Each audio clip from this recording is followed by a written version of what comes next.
stay with me. This story's almost finished. It's not safe in here. I've been on the wrong side of where you are right now. You're trying to be the type of people that are extinct. No one's gone till they're gone.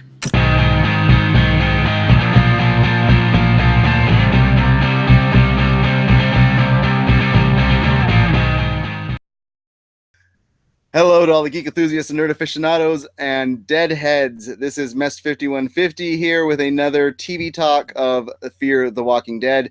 Joining me on the cast, we have, as always, our female deadhead, Mrs. Malice. Welcome to the cast. Hello. Good to How be goes back. Good to be back? Yeah, good to be back. Yeah, we missed a week because they decided to take a vacation. Yeah, shame on them. At least it's a week and not like a whole month. Well, that's coming. You know, just wait. For people like me, I'll still have something to do on Monday nights because then we'll have Preacher. But you know, until Preacher goes off the air, we don't have Walking Dead coming back after that. So it's going to be a bit of a time. Mm-hmm. Now, also on our cast, we have Icy Zorro. Welcome, sir. What's going on? You being late allowed me to have enough time to watch Talking Dead afterwards too. So get to see interviews with Coleman Domingo and Kevin, what's his name, that played Mel. That was kind of cool. Yeah. Did they have good stuff to say? Yeah. I'm sure I'll pull out a nugget or two as we move along. We'll dive into that. So what we like to do on this cast, we like to kind of give a little bit of a recap, a review of what happened in the cast. If you have not watched, or what happened in the episode, if you have not watched the episode, as always, spoiler warning. We are going to talk about what happened in the episode. This is more for you guys to be here live with us here on twitch.tv/Malice Corp to actually discuss and geek out and fan out with us on the Fear the Walking Dead episodes. So we do appreciate you guys joining in on the chat rooms live every Monday to discuss the episode. But this episode was called The Wrong Side of Where You Are Now. That's a Morgan quote, right? No, it was Naomi. Oh, was it? Okay. Naomi was the one that said, "I've been on the wrong side of where you are now," when she was talking to Madison. So, episode picked up right from where we left off last week, which was John getting shot. And you see what flashes before John's eyes. It's not his whole life. It's just the amount of time spent with Naomi, Laura, as he knew her. Nylora. Nylora, yes. Nyara?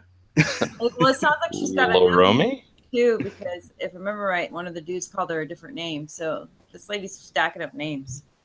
I didn't hear that. I did hear Mel say, "Your name's Naomi, right?" And she's like, but I don't know. Maybe she did. I could have sworn he called her a different name. I had to go back a couple times on John's what he first said, because I couldn't quite make out what he said at first when she was telling him to stay with her, and he said, "I got your note," which was kind of, Was that descriptive? With him still? Yeah. It was sweet. I thought that was kind of a funny little, like, he's kind of passed out from blood loss after a gut shot. She's like, "Check his pockets." Oh wait, there's the "I love you" that I left him. Oh yeah. Well, also, let's rifle through his pockets. Great idea.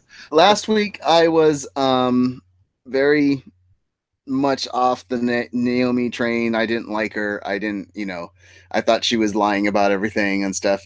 This week's episode kind of made I'm back on to believing what she's saying to people and stuff. So, I mean, what are your guys' thoughts on? I still don't think her actual name is Naomi either. I don't think it is either. I think she's full of still mystery, and hopefully we'll find that out about her. But she's definitely acting in a more genuine way now. She legitimately kind of risked her life to try and help John there. Even if that weird kiss that she gave him on the forehead felt a little more friend zone than life partners. I think it's kind of like, "Oh, buddy, oh." Well, I go ahead. She really cares about him. Like, I think she does have feelings for him, because I mean, she was willing to risk her life to try to save his life, and she's still doing that. I mean, She took him back to a certain place, which we'll talk about later. Yeah. Well, and I wonder a little bit, like, how much of that has to do with the guilt that she's still carrying that we saw from last episode with the whole FEMA center. Like, she came face to face with all these hundreds of people that she was indirectly responsible for them dying. And now she runs into John Dory again. And Morgan's like, oh yeah, he's been looking for you this whole time. And like, from the way they're talking too, she's responsible for the new thing too. So for what happens at the baseball stadium. So that's definitely the way it's played at first. But then later in the episode, Charlie's the little girl, right? Okay. We'll get into that because this is one of the things I'm getting annoyed with, and that's not everybody. Everything can't be everybody's fault. Everybody keeps saying because this happened, it was my fault, and because this day happened, it was my fault. And it's like it can't be everybody's fault. They're all martyrs. Yeah. So the first scene is all the shootout happening.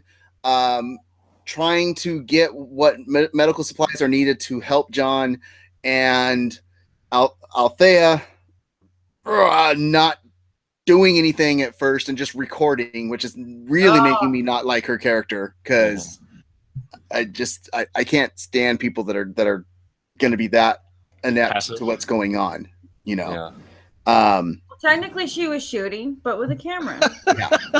Well. She needed Morgan to come over and literally grab her camera from her face and be like, no. Like, I was waiting for him to like take the stick and smack her on the nose and be like, bad cameraman. Hold up newspaper. Yeah, that would have been great. But I mean, I totally agree with that. I think like you could see the indecision in her eyes, but it didn't actually take that long. If she's been, this is what, 3, 4, 5 years into the apocalypse now, and she's been living by this I'm an observer rule the whole time. It only took her about 10 seconds or so to be like, okay, yeah, I'm going to help this guy. Well, until he pulled the camera down. Before that, she was hiding behind it, and he made the point, you're not going to hide behind it this time. This is not the time for you to hide behind, That's why if she would have kept that up there and kept talking to him while she's staring at the camera, she wouldn't. The fact that he pulled her out of that view where it's like, no, here, you look at the world the real way. Stop trying to look at it through a lens. Yeah. This is the time that we have to do this, because a good man's going to die if you don't get going right now. I do kind of get why she's trying to document it, but at the same time, she shouldn't be doing that. As a human being, she should be helping. So, like, I'm glad Morgan stopped her from it, because that's not cool. Like, people are dying, and all you're doing is recording them. Stop it. Yeah. Well, I have two. Already ended there. Like Morgan said, the story has already ended here. It's time for you to help. Yeah. And I have 3 things about that shootout that I question that I want to get your guys' thoughts on. And welcome Beacon to the chat room as well. He said our binger extraordinaire says that he needs to start binge watching the show, and yes, he does, just to get up to season 4, because the show is so good. Yeah, right for this season. Absolutely. You'll love John. Yeah. But the first and foremost one was, okay, so last week the vultures show up in a buttload of cars and a bunch of people get out, and in that shootout that we saw during this episode, there was like 4 vultures, and they're like, we gotta go. Like, what the hell? I was thinking that too. What happened to all of them? Did they just bolt when like 2 or 3 of them got shot? That they're just like, screw this, these guys are too good a shot. There was like 3. Yeah, at the end of last episode, there's like 3 dozen of them against 4 or 5 of our group, and throughout this entire gunfight, they killed like, I don't know, 4 guys. Like, what happened? Yeah, where'd everybody go? Maybe they pulled out cameras and started recording too. You know what? I think I know what happened. They magically disappeared and became part of Negan's group over on The Walking Dead. They were just popping up everywhere. That's where all the saviors came from. Yeah. Vultures, saviors, and you say tomato, I say tomato. As far as I know, I'm trying to. I love that phrase, because as far as I can remember, the only person I've ever heard say tomato when not using that phrase is Gordon Ramsay. And he's used so many other phrases too that we can't use on here.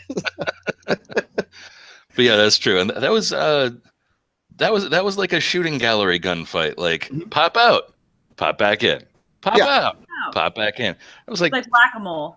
I kept on thinking there were so many camera shots where you could see that people were hiding behind vehicles because you could see their feet and their shins. Like shoot their feet, shoot their shins. That's well, and we only have the ones that we're actually shooting because Althea's videotaping. John is being covered by Naomi, and Morgan's over there with them. So all they had was Alicia, Strand, and once again, I forgot her name again. This is going to become a revolving thing. Lucille, I think. Lucille. No. Luciana. I knew it started with an L. Lucille. Yeah, Luciana. Lucille only those three shooting, and they are not crack shots. I mean, no. Alicia might be. I think she was the best shot out of all of them, especially when she pulled out the bazooka. When you have a grenade launcher in your gun, you need to be a great shot. I was very impressed with her restraint. She didn't use that grenade launcher until it was time for it. Yeah. She definitely could have popped that thing off at one point there was a bus or something that had like 4 or 5 vultures behind it. She could have used it then. Mm-hmm. What gets me upset too is what's his name too? God, no, I can't remember his name. Mel. No, the other dude. The guy Strand. that I don't like. Yeah. Strand. Yeah, he has like grenades on his chest too. Yeah. Like, why are you not throwing those? Like, what is wrong with you? Exactly. Because there's only apparently 4 vultures out there. You could have took out all 4 of them with one. They were all behind the same bus at one point. Roll that sucker. Killing 2 birds with 1 stone? Well, you could take out 4 birds with 1 stone. Yeah. Even, I mean, you're not going to be causing huge bodily damage, but all of their feet and shins are exposed. Blow off their legs. Just roll it under. All you have to do is roll it. Yep. So 2 quick questions about this thing. One, and we're talking about this a lot during The Walking Dead, and I feel even more so for fear than I ever felt for this last season of The Walking Dead. Are our protagonists the bad guys? Because Alicia, Strand, and Luciana feel like they are the bad guys. That is the feel I get, especially since I'm leaning over towards Morgan being on the good side. Yeah. Well, Morgan is definitely the good person in this group right now. Like he's Morgan and John Dory. Out of all of them, him and John Dory are the 2 good people. That's it. Everyone else blaming the problem is they're blaming Naomi for something. I mean, she even asks when she sees Mel later after Alicia asks when she sees Mel later after blowing up the ambulance where Naomi was trying to get meds for John Dory, and he's crawling, dying. She asks how long was she with you, which we clearly see in the stadium that she wasn't with him because he didn't know who she was when they were by themselves talking and threatened to kill her, and so so I think she met before. Like was that the group she was with before? Unless we're switching to Charlie that she's talking about, I don't know, because I don't think it's Naomi, and I think Naomi's actually a good person, and I think somehow she's getting blamed for something that happens. I think we're going to see in the mid-season finale next week, whatever nonsense goes down at the stadium, that at some point Naomi's going to be just on her own and really have no choice but to go with the vultures for survival. Mm-hmm. I don't think it's a case that she knew them before the stadium or anything like that, because as Mest pointed out, when Mel is handcuffed to that bed, they clearly don't know each other there. Otherwise, they would have been talking differently. So I think it was just a case of like, well, crap. If I want to live, I guess I got to stay with these guys. You gotta remember, it's Charlie, the little girl, put on the act of not knowing them too for a bit. So could she be doing the same thing? So that would have been. I definitely get that. I was thinking that at first, and I could see how Alicia would think that too. But like in that scene where Mel's handcuffed to the bed, they're the only 2 people in the room. Mm-hmm.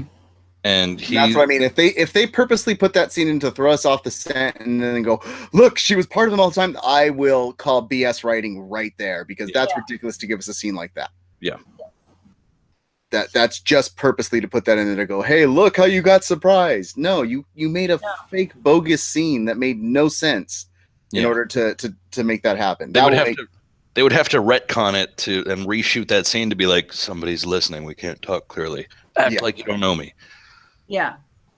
Yeah. So, but yeah, moving on. So Naomi tells Morgan there's one place she can take him, which we find out is the stadium.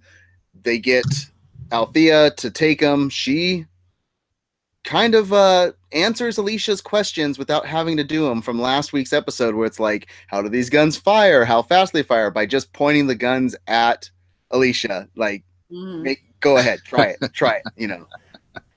They get in the car, the SWAT vehicle. Freaking battle wagon. Morgan pulls Charlie with him, and we leave Alicia and Luciana and Strand behind. Which is when I'm like, they're the bad guy. They are. I can't see them being the good guys right now, because they're not just left behind. As the SWAT van drives away, they're shooting at it. Mm-hmm. Yeah. Like, what happened to these people? It's exactly. And well, that's the thing is, you don't know what happened to him to make him this way. Again, we have that same scenario with Walking Dead. People become the way they are because they're put in scenarios that cause them to turn the opposite way. So if her mom is dead and they've lost Nick and they've lost their group, then this is going to turn them against the Vultures, which makes them look like a bad guy. But then again, are the Vultures really the bad guy too in this scenario? It depends on who's leading them. If Mel's leading them, no. If Ennis is, then yes. What it's coming down to is that everyone alive is the bad guy. Well, I feel like at this point the show is kind of railroading us towards a presupposed conclusion for the mid-season finale. Yeah. this is my problem. We're supposed to think that Madison's dead right now. I think, I think that's what they're trying to. Yeah. Here's my problem. The farther we get away from the dam, the less I care about what happened in between now. And I'm afraid that they're going to get the mid-season finale, and then the second half of this season is going to be going back to what happened to show us like her saving Strand and stuff. And it's going to be like, I don't care anymore. Now I want to know what's going on with this stuff. Yeah. Gosh, I hope not. But they haven't shown it yet. So they have, and they keep dropping these little droplets of Strand's story of how Madison saved him, and you know, it's like, okay, your mother never gave up on me. You're purposely dropping these without giving the full story, so you're gonna have to give it to us at some point. So, are you gonna get to that mid-season break? Gosh, I hope not. Give us a great cliffhanging for the mid-season break, and we're gonna come back after the mid-season break, and it's gonna start up right from the dam to get us back to. They're gonna show what happened at the dam.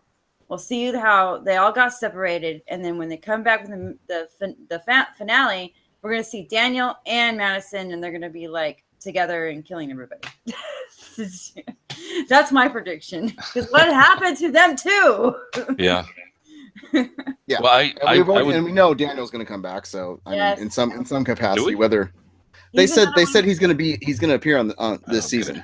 I like Ruben Blades. He's awesome. Yeah. Yes. So. But yeah, so they start giving us the flashback of what was going on at the stadium after the Vultures left, and Charlie comes back and tells them that she needs help, little girl, you know. And there's a case made, Madison, of taking care of Mel in the situation because he crashed and he was in bad shape, and that they should bring him in and keep him safe. And then there's a case made against that from Nick of, why are we saving the Vultures? Why are we saving this guy? I want to know what side you guys are on with that. Here's what I don't get. First, Madison wants to bring him back and fix him, and Nick's against it. Then they go back, and then Madison's like, go. And then Nick and Alicia go get him. Like, Nick, you were the one that was against it. Why are you letting him going to go get him? You know, that's what I was like, why are we so back and forth on this decision? Because I think it's once you bring somebody in, now you've taken on the task of taking care of that person. So now you can't kick him out because you've said, okay, we're going to try and make sure you're taken care of. When you send that person out injured the way he is, now, like Zorro just said, you take on the responsibility. Now it's you're the bad person for sending him out that way versus I can leave him to die knowing that they're a jerk and a scumwad. Well, here's the thing. I think Madison was right both times. I think that when she wants to bring him in initially, that's entirely in line with what the community that she's building is trying to do. They're trying to take care of people. They're trying to be supportive and growth oriented and not, out of hand, distrustful and punishing to strangers or even people that have done stuff to them before. So when she wants to take him in, that's entirely in line with what she's trying to do there. And when she kicks them out, it's because she's basically doing what Maggie's character should have done with Gregory in Walking Dead immediately. This dude is going to be a poison if he hangs around. He's going to instill nothing but doubt and mistrust and, anger against leadership. So yeah, getting him out right then, that's what Maggie should have done with Gregory. And you know what? You suck. Leave. And he did want to leave, but he wanted to take Charlie, but she was going to let that because she wanted to save the little girl. Now that one I'm on the fence about. Yeah. Like, I'm okay with her keeping Charlie. I'm okay if she would have let Charlie go. I'm on the fence about that one. Well, yeah. I mean, when you see Charlie for the first time in the episode, when it's Luciana seeing her, would you have shot her? I thought she was going to shoot her. I literally did. I was like, oh my God, she's going to shoot the little girl. And that's going to be like the first time ever that we're going to see somebody alive shoot a kid. Like on both shows. She shot Nick. And that's her love interest. So, I mean, I wouldn't blame her. I wouldn't blame her. I wouldn't either. But at the same time, I was like, oh my God, they can't do this. They can't do something like that. I think if she hadn't got distracted by the dude coming around the other side of the bus, she would have shot her. She was getting ready to. You could see her mouth tighten up, her eyes get all angry. She started moving the shotgun towards the kid, and then dummy moves around backwards in battles, comes around the back end of the bus, and gets a shotgun to the chest. Yeah. So do you think it's power of story of keeping the little girl around that she's a more important character later to have her around? Or do you think it's that if they had Luciana kill her then and there, then there is no coming back from everybody saying that they're the bad guys? Both of those things. Both of those things. Okay. Yeah. Having a young character like that, and the kid is clearly a very talented actress. She's what, like 11? Way better than what's his name over on Walking Dead right now. I don't even. Henry? Nope, Henry. I don't. I want to mentally block that. That kid does not exist. This girl is amazing. Just send Charlie over there to Walking Dead to kill the kid. It's not as bad having an adult kill a kid. Another kid killing another kid. It's still bad. Morgan is going to train her to use the stick, and then they're going to meet in an epic bow-staff battle. Be like watching Jesus and Morgan fight. But yeah, having that young kid who's clearly a very nuanced character just because the actress is so good, having her there enables them to have a whole ton of potential stories moving forward. And also, if you have one of your hero characters murder an 11-year-old with a shotgun from like 5 feet away, that person is very clearly not a hero at that point. There's no redemption from that. There's no redemption for that. So in a way, the guy walking backwards saved the little girl and saved her from becoming a bad person. Yep. Okay. I'll give you that. Yeah, so she comes back. They decide to bring Mel in. Naomi starts patching him up, healing him, helping him out. He's got cracked ribs. We talked about it before that he pulls a knife on Naomi and she goes to those ribs quick. So and I rewatched that. It was not even a quick thing. It was slow and deliberate. He's got the knife to her throat and she's like, flick. Yeah, and she's like, don't make me break him. So it's just like you realize more and more that she's telling the truth when she talks about that what she knows as medically. She's pretty aware of what's. Remind me, was she a nurse or like a med school student or what? Nurse. She said she was a nurse. So, but she worked in I think she said she worked in the ER. Yeah. So, trauma nurse. That makes sense. Trauma nurse. Yeah, she's a trauma nurse. But we get a really good conversation between Madison and Naomi, and that's where the episode name comes from. Madison starts taking down, well, before we get to that, Madison starts taking down the walls because they finally find out what all the flags mean. Mm-hmm. That was a damn good reveal because I never would have guessed that. I thought that we'd covered that when the vultures first showed up. We did. Because Ennis rides the bike around and leads roughly 12 walkers into the back of a truck and then puts up a flag on the side of it and spray paints the number 12. Is that, okay, we never talked about it on the cast. Okay. So I didn't know that was that all those numbers on the flags meant how many walkers in that Captured specific area. Would you like to know the numbers on each flag in the back of the truck? I know you sent us a message about it, so I was wrong on my first number because Ian corrected me on the first one. It wasn't 14. What was it? 14,571. It's only 457. Yeah, So the two ones on either side, those are connected at the bottom. That was just a bracket. that's the first flag. The first flag, when what's his name shows the flag, the other flag on top is 558. Then it's 233, 619, 378, and 765, which brings us to 3,035 zombies. Yeah. and that's just on the flags that we saw. Was there 10 flags there? Because there was a minimum of 10 trucks. I counted them on the freeze frame. There was minimum of 10. But I looked it up and they said there was about 20 trucks there. So there's a little bit more than 10. So there was trucks that weren't seen. I thought there was 10 too. Yeah, no, I was estimating about 10, and Mrs. Malice and I were talking about this a little bit on pre-show. I was like, that means like 300 walkers per truck? That's a lot. If it's 20, yeah, I totally. They cram them in there like sardines. I mean, Yeah. or like Jack Malice said when he was setting up the tech stuff, he goes, dude, you stack them like firewood. Well, they had that, and one of them was like a horse trailer truck, which is twice as size as those trucks. Yeah, so in my head, I keep on picturing that ice cream truck, and I'm like, no way. But yeah, there were a lot of big trucks there. There's a very tasteless joke that I won't tell here. I'll switch it up. But it was like, what's the difference between a truck full of bowling balls and a truck full of something else? But we can change it to a truck full of walkers. Yep. And the difference is you can't unload bowling balls with a pitchfork. With a pitchfork. Yeah. So, yay, we got Walking Dead humor here. I can make tasteless jokes not tasteless.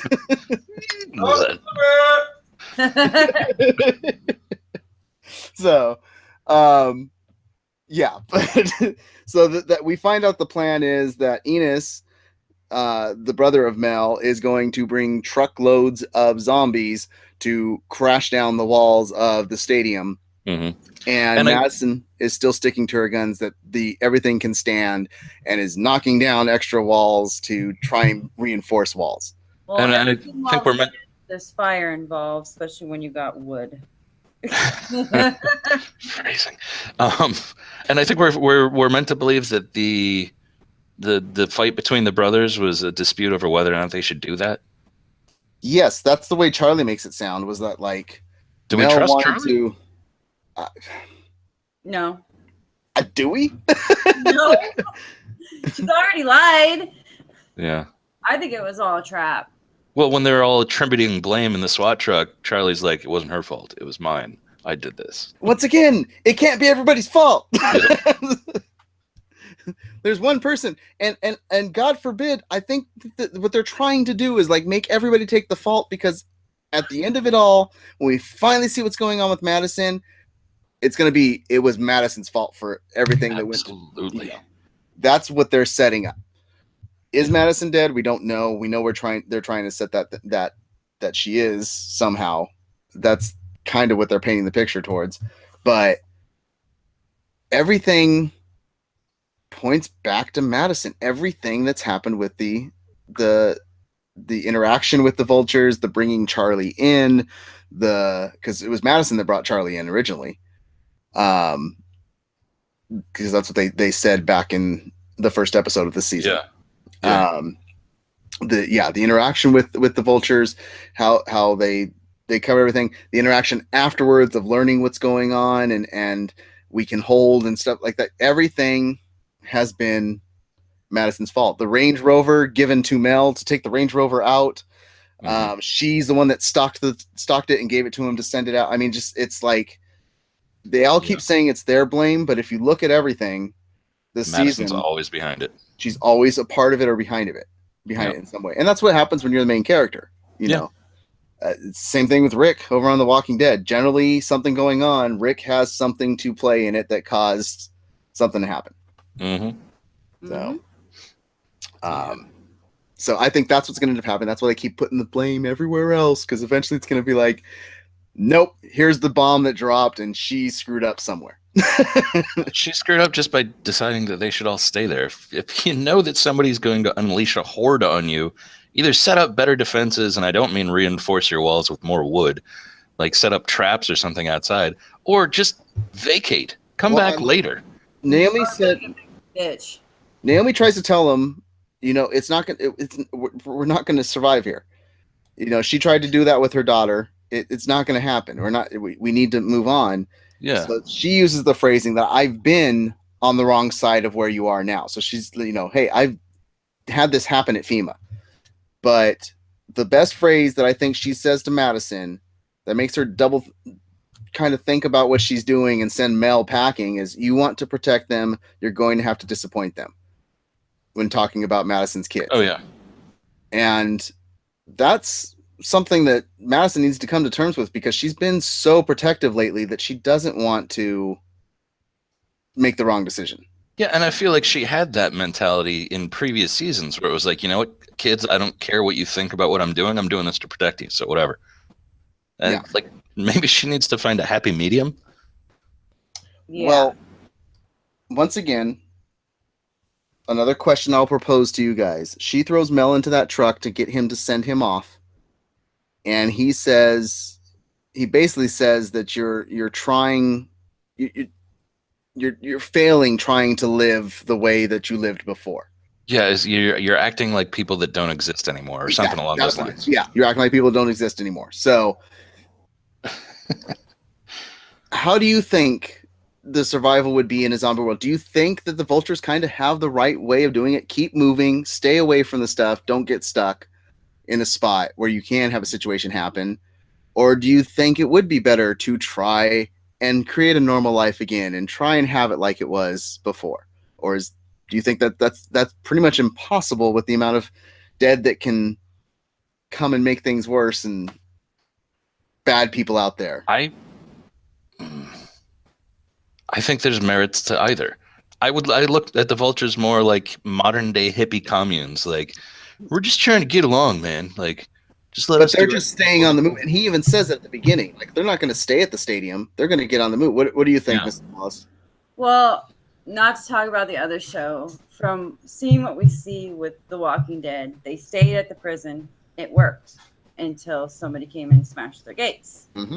We seen them go to, what was it, Alexandria after that, I think it was? No, the farm before that, of course, that wasn't well guarded, so we'll skip that. Yeah. The cannibal place, they had it set up. Terminus. Again, it was, so people can break in and get out.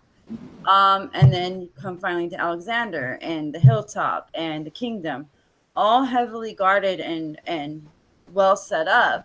But again, human, not zombie, come in and break in. So the defense with it is that humans can break in, and they're not protecting it against humans.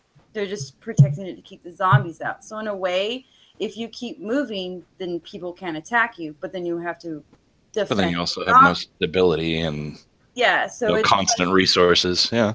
Like, what do? Do you keep moving with heavy armed trucks like the vultures were doing, or do you stay in one place and protect it against both elements? Well, I think the way when Mel was in charge and they were just kind of passive and vulture-like, just waiting until other things collapse and then picking the bones.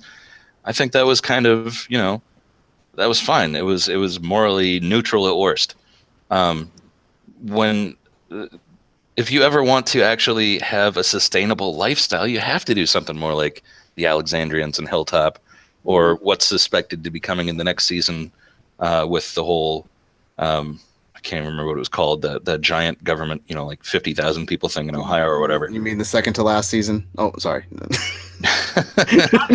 Yeah, no, we'll get there. But yeah, because like the humanity going forward, there has to be cooperation. There has to be numbers for civilization to be possible. Otherwise, you're tiny nomadic bands that are going to die out randomly. But the problem with staying in one place and getting a community set, one person dies that they don't catch dying and sets off 20 more deaths, and then But when you have it is a hard one. Yeah, it's a hard one. When you have 50,000 people, that's sustainable still. Yeah. Well, I want to know, people that are watching this, if you're not watching it live now, if you're watching it live, let us know in the thoughts what you think. Jack's saying a lot. He's on a boat. Nope, living on a boat. Yeah. Yep. He is. He's doing his best Lonely Island impression right now. So Flippy flops on. it says ultimate anti-zombie weapon, a fire hose. Mm-hmm. Yeah. So It would blast the flesh right off their wash them bones. away. But I want to know what your guys' thoughts are. What do you think is the better way to go if you're watching this and you're in the chat room? Do you think it's better to keep migrating, keep moving, and that will keep you better safe against zombies? Or do you think that establishing a community would be the better route to do and trying to have that normal life again? And if you're watching this on YouTube later, youtube.com/Malice Corp, /C/Malice Corp, drop a comment below letting us know the same thing. Do you think it's better to adapt and just keep moving, or do you think it's better to try and have that normal life and build up as much of a fortress around you as you can? Just want to know your thoughts. So with that being said, last little bit of this episode, we find out what the full plan is. A ice cream truck comes in, drops some oil, and lights the oil. And yeah, that was clever. I didn't notice that at first, that the ice cream truck was laying down the oil. Also, I saw that. I noticed that. But I did too. what I didn't realize was until they brought it up that they released the zombies, released the Kraken. Yeah. And they're all oily. They're all covered in oil. Oily. So if they get to that fire and they hit those walls of wood, the stadium is definitely not going to hold. Doesn't matter how much weapons and whatnot they have. It's going to be. Burn. We don't need no water. Yeah, just a bunch of crazy Ivans going off. By the way, Jack Malice says his preferred thing would be to migrate on a boat, preferably a U.S. destroyer. Which, once again, tell Jack to go back and watch the first season of Fear the Walking Dead, and he'll see. Well, he said a bigger boat, a Navy destroyer. Yeah, and don't let anybody talk to anybody outside of the boat. Yeah, no talking outside the boat. Stupid Alicia in the beginning. Trying I to like her. She's better now, but man, she was dumb in the the first two seasons. Heartbroken. Her first boyfriend died by sickness and turned into a zombie. Yeah, so she was heartbroken because she let him on the boat. Moron. So we see Madison tell him to open the gate because she's going to take the truck, the irrigation truck out there, and I'm assuming try and douse all the flame, or because she can't wash all that oil off of all those zombies. She's never been trained in kitchen fires. Apparently, shooting a bunch of water at an oil fire is not going to help. No. So it's just going to spread it, make it worse. And we see the results of that. It didn't help. It didn't work because you see the ice cream truck is burnt to a crisp when they finally get to the stadium back in present time. They come barreling. This was weird to me. Althea drives into the stadium and was barreling through the door, but the fact that they made that silent when she went through the barricade, that was odd to me. That choice of... I think it was supposed to be just a big cinematic choice.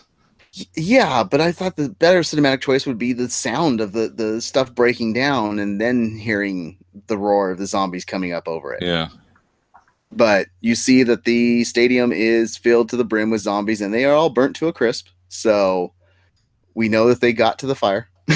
Was I the only one looking closely at the zombies in the stadium, making sure none of them were Madison? That's what I thought was going to happen. I thought they were going to go into this and you were going to see her stumbling around in the middle of them, but when they made them all fire zombies, that's not gonna. There's no way you're gonna catch Madison in there. I tried though, still hoping. Yeah, no, I was too busy singing Billy Joel. We didn't start the fire. It was always burning. So the walkers returning. When we see Madison towards the end of the episode, she's inside. If I remember this correctly, she's inside the stadium looking towards that dugout that she had just deconstructed a bedroom out of. And is there a fire started in there? No, they have trash bins that have fires in them. Oh, okay. That run all the time. But no, at the end of the episode, she's standing at the gate entrance, heading out towards the fire. So she's open the gate and Strand's no, they're saying, no, we're not going to open. And she's like, if you don't do it, Yeah, well, she's a mom and her 2 kids are out there in the car. So understand. Because they're basically saying, let the kids die. And she's like, no, I'm going to go get my kid. She's the mama. Going to go get her babies. Couldn't they have just put it in reverse or something? Gotten out of there? If they would have moved faster, yes, but they let themselves get swarmed. But and now they're stuck. I don't care how great the Range Rover is. We know the Range Rover stays intact. So yeah, we do. We know somehow the Range Rover gets out of that mess.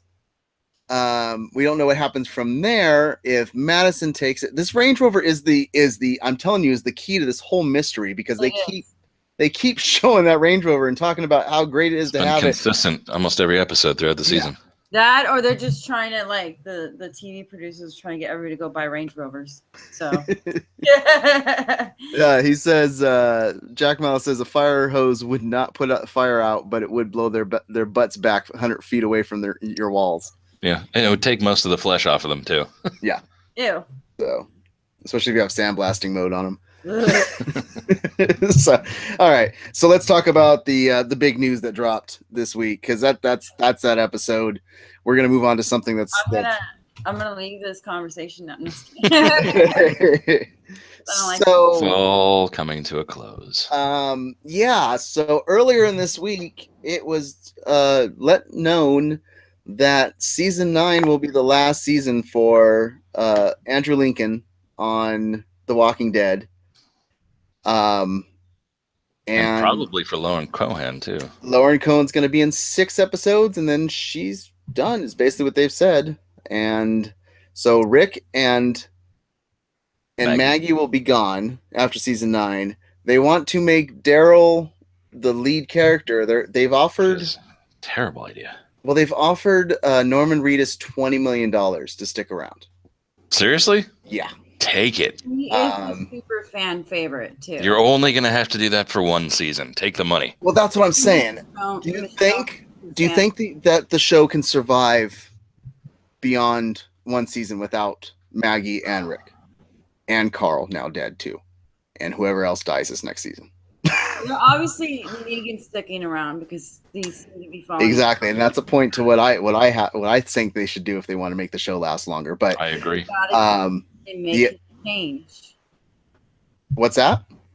Keep Negan and make him change, which I've only got up to the part in the comic book series where Negan takes off the head of the lead Whisperer character, and he's gonna and he says, "Wait until Rick sees this," So it's like obviously. He changes. I haven't read any more of the comics. I 100% agree with you. Negan needs to be the head guy. Again. If Andrew Lincoln's leaving the show. Yeah. Daryl Norman is Reedus, quiet. He's too quiet. He plays his character great. I love Norman Reedus. He's a great enforcer. But that character is good the way it is. He doesn't need to change. Jack says it will not survive. He says without Rick, no more show. No. Is what he says. And that's what I want to question too. Do you think they can get, like I said, do you think it can last beyond 1 season? Or do you think this is what happens?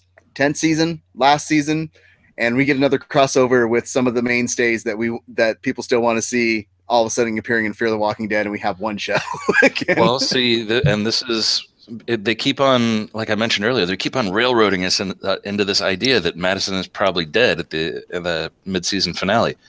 What if they kill off both main characters? What if Daryl comes over to Fear the Walking Dead and falls in love with Madison? I'm not sure that Daryl's into chicks. They've talked about Daryl having a love interest before, and it was called the ship was called Carol, spelled with Daryl at the end of Carol. That or it was with Jesus too. Was the other one? Or Aaron a little bit when they were doing the whole motorcycle building thing. Yeah. Well, Jack says Daryl would lose his mystique if he starts talking all the time, which I agree with that 100%. I agree with that too. Yeah, because Norman Reedus could do it. If you've ever seen Boondock Saints, he's great at talking fast. But that character is not that guy. Here's the other thing about this that hasn't really been mentioned that much, and I saw it in an article. Do you guys know whose contract is up at the end of the same season that is their final season? Whose?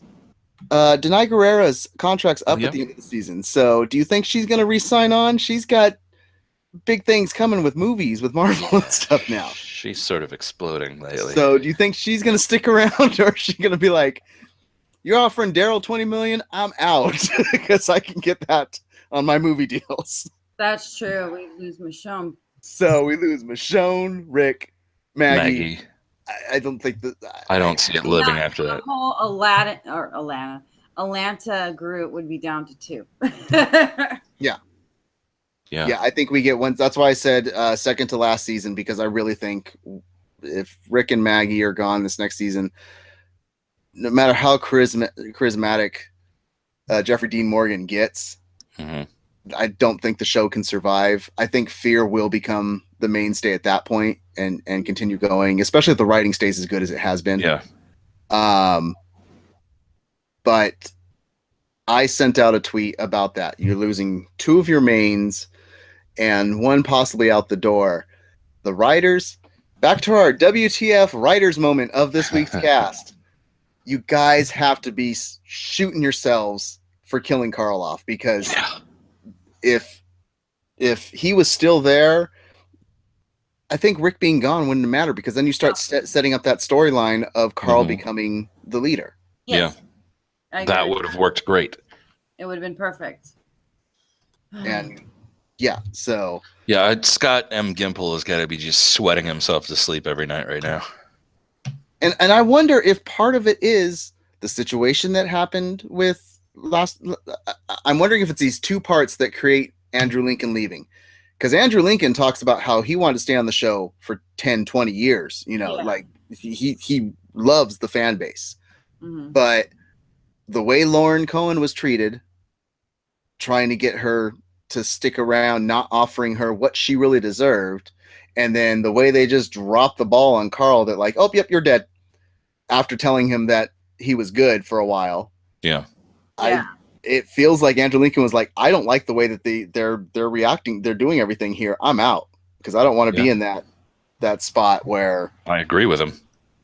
So Jack says that they all meet up in the Gulf of Mexico, board a U.S. destroyer, and escape in the sea, and live happily ever after. Both shows casts. Well, they've already been in Mexico, so it'd have to be like maybe Florida. Florida yet. Well, that's what I mean. You take the characters that people like, that are still around, that you don't kill off in the last season of the Fear of the Walking Dead.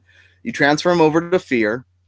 Then you kind of have the mix of all you got your greatest hits. You go John Dory, Morgan, Morgan, John Dory, Althea. I'm good with losing Althea right now. So Naomi, and then you bring over Carol and Daryl, and Ezekiel. Yes. And maybe Jesus and Aaron, and that's it. I'm good with that. That's all you need to bring those 4 over, and I think we have a solid cast, solid show. So Tara? Maybe Tara too. Yeah, Tara. I think Tara's dying. I honestly believe Tara's dying soon. So I'm honestly surprised at the way this news came out, because this franchise has always been so locked down when it comes to spoilers and possible. Which makes me feel like it stuff. was an FU to the writers and stuff of like, this is how you're going to treat your cast. Guess what? Let's drop a bomb on you. Let's see how you recover from this one. Yeah. So maybe the writers should start watching our show so they can hear us.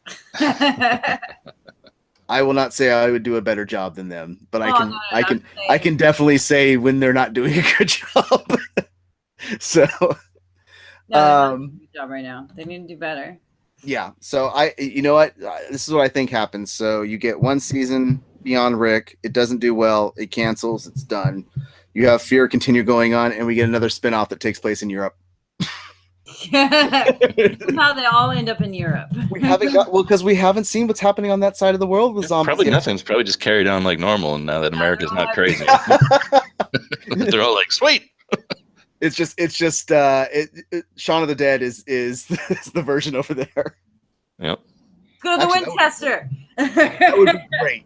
Bring Shaun of the Dead into the universe. Make it the part of Go to the Winchester. Have a pint. Yeah. Yeah. Jack says new hit show Zombie Love Boat. Morgan can be the captain. So, but yeah, we are all saddened by the news of Rick going. I know Mrs. Malice especially. I have another friend that's a huge Walking Dead fan, and she's just like, no, Walking Dead was supposed to go on forever. Yeah, I Like, agree. it can't happen. I mean, There's- I'm upset about losing Rick, but if they can make it work and keep Daryl, I will still continue to watch it. They'll But keep Daryl. if it's bad, I'm not going to keep watching it because I am a fan. Well, So, Daryl's going to stay. They're offering him that type of money. I don't see Norman Reedus walking. no. But You know how many motorcycle documentaries he could make with that? You got to remember, each of the cast members are really close friends. Mhm. I mean, they've been together for so long. Which is why he'd be like, hey, man, you get that I'm sticking around another year for $20 million, and right? I agree with what Jack's saying. If you don't see the body, there's no death. And he said, did Carl really die? Did you see the body? But if they write off that he lived somehow, I mean, you saw the bite. So if all of a sudden he's alive somehow, then that's worse than That's really So, bad yeah. writing. so Carl's the cure. yeah. And then we go into Why the Last Man, and Walking Dead becomes Why the Last Man, and it becomes the Last of Us. We're just trying to get Carl to the place that can make the cure. Mm-hmm. Man, weird how all these zombies started growing mushrooms out of their This heads. cast has gone very odd now. Watch out for the spores. Yeah. Why are all these zombies suddenly covered in mushrooms?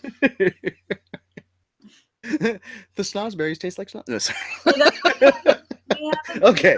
covered zombies yet. That's it for tonight's cast. Let us know what you think about Rick going away from The Walking Dead. What do you think will happen? Will the show survive and do extremely well with Rick gone? Or will the show die a horrible, utter death and have people transfer over to Fear the Walking Dead? Or they'll just bomb everybody and kill them all.